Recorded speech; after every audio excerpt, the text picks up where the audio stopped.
Welcome back to JP's Budget Collecting. Today we're doing a bit of a challenge video that was thrown out there. I don't know if I ever actually got tagged, but I decided to do it for fun anyway, which is the Alex the Comic Hoarders, your top 10 first appearances. So that was his challenge that he threw out there. So I have my top 10. Few rules that I followed for this because, yeah, they can get complicated. So I stuck with only slab books. So these are only my slab first appearances.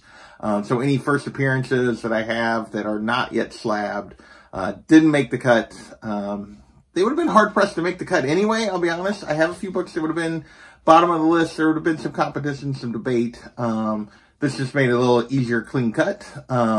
Also, has to be an actual first appearance of a character. So there's no like first appearance of Nightwing. They would have had like no different name for the character taking a different hero name, or no first appearance of an alternate version, no Spider-Gwen first appearance, nothing like that. First appearance of the character in comics on my list. So with that, let's get to it.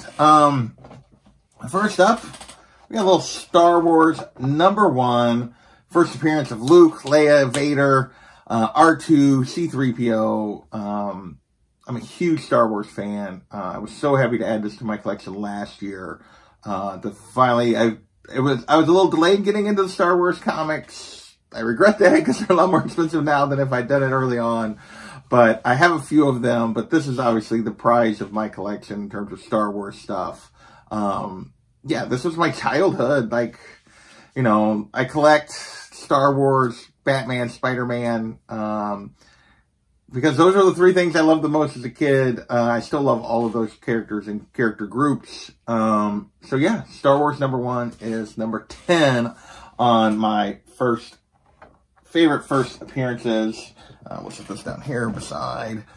Next, we got a little first appearance of Mary Jane. I know CGC marks 43, which you can see back there behind, that I just got thanks to an AOK from Daymares. To me, this is the book to have. This is the Face It Tiger, you hit the jackpot. Spider-Man's such a huge part of my childhood and fandom, period. There will be no AF-15 in my future because that just doesn't make any kind of sense from who I am and how I collect and how I want to spend money. But grabbing some of these the side characters, the MJs and others that you will see in this list, were big important to me. You guys know I focused on female characters, as you will see as I get into her, because they were more affordable when I got back into collecting was one of the reasons. Plus, I love some of those characters. And I've been pretty successful, more so on the Marvel side than the DC side. But yeah, we're going to dig into the rest of this list. But yeah, first, Mary Jane Watson, Face It Tiger, you hit the jackpot, and just love that slab and that book. Next, we're gonna stick with Spider-Man for a second. We got first appearance of Black Cat. Boy, I timed it right when I bought this book. This book has just exploded over the last couple years. I got it just before it started doing that. Super happy that I did when I did. This is another character critically important to the Spider-Man universe. Another female character that used to be criminally undervalued that is rapidly changing. So yeah, love my ASM 194 first appearance of Felicia Hardy, the Black Cat. Next, this is one of 2 AOKs that are going to make this list. And one of my more recent AOKs. So that's the most recent. And this was from an AOK from my buddy John with John's Comics with Kids. My teammate for Comigories. Man who's constantly on the indie show and reading comics with me. Just a tremendous friend. He knew I was looking for this. He's a huge X-Men fan. He basically waved me off, and via other people, I didn't know he was the one behind it, multiple times on getting this on my own. He kind of, you know, he worked with several of my other friends to conspire to get this done. Thank you, John. But this obviously first Emma Frost, first Kitty Pryde, 2 of my favorite X-Men characters. Just a huge book for me. Thank you so much, John. So that is number, what, 10, 9, 8, number 7. There you go. Number 6 on my top 10, ASM 31, first appearance of Gwen Stacy and Harry Osborn. Got this back at C2E2 during the last con. Thanks to a little assist from my friend the Don Dada in making the deal. Like I said, no first Spider-Gwen, first Gwen Stacy makes my list. Yeah, just another critically important character to the Spider-Man universe. Very interesting that this version I was never really that interested in, but with the Spider-Gwen stuff, it made me more interested in the original, and yeah, this makes my list, for sure. So super happy to have this one. Another one that has taken off since I grabbed it, like many comics have in the last couple of years.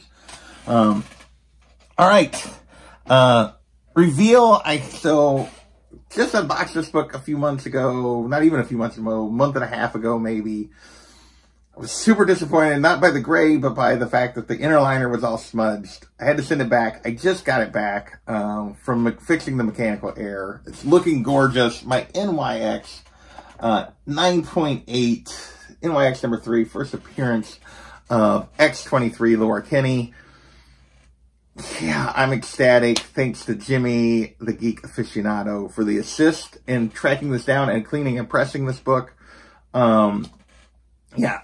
That all-new Wolverine run, along with Jason Aaron's Thor run, are the runs that got me back into comics after 15 years out of it. And as a result, Laura is just one of my favorite characters. So yeah, she takes up this spot at number 5.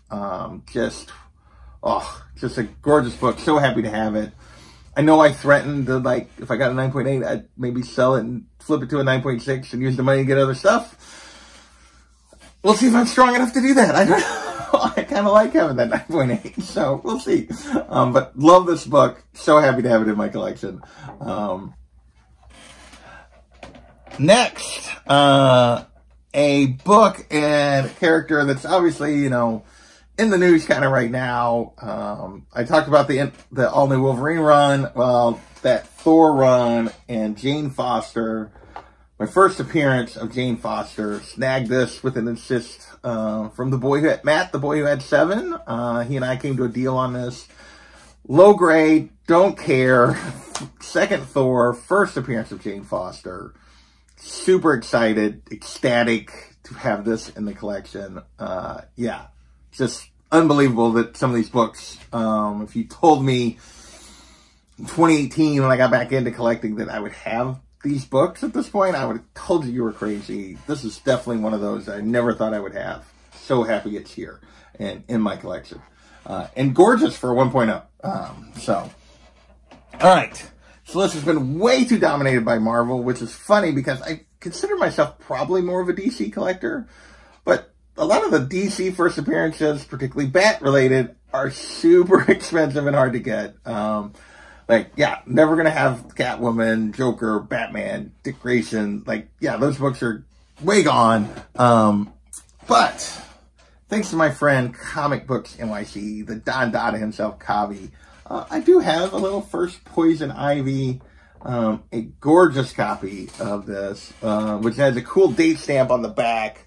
One of my only books that has the date stamp, I think. Just super ecstatic that this was in my collection. So you knew I hadn't had my first Ivy was in my top 3. You're going to see a theme in the top 3. You've probably already figured it out if you follow my collection, or my collecting. But yeah, so first Poison Ivy. So yeah, I didn't include like first Silver Age Catwoman. That doesn't work. That doesn't work on the way I did my rules. So, but we do have first Poison Ivy in the collection for sure. Her partner in crime, at least in recent years, is next up on the list. Batman Adventures 12, first appearance of Harley Quinn in comics. Yeah, you know, there's no one but sucker for Bat everything, and Harley and Ivy getting this. Another book I grabbed at just the right time, right after the Birds of Prey movie came out and the book was down. I snagged it and it has since jumped back up and continued to climb. So super happy to have this in my collection as well. Yeah, just love this book. So glad I have both of those, for sure.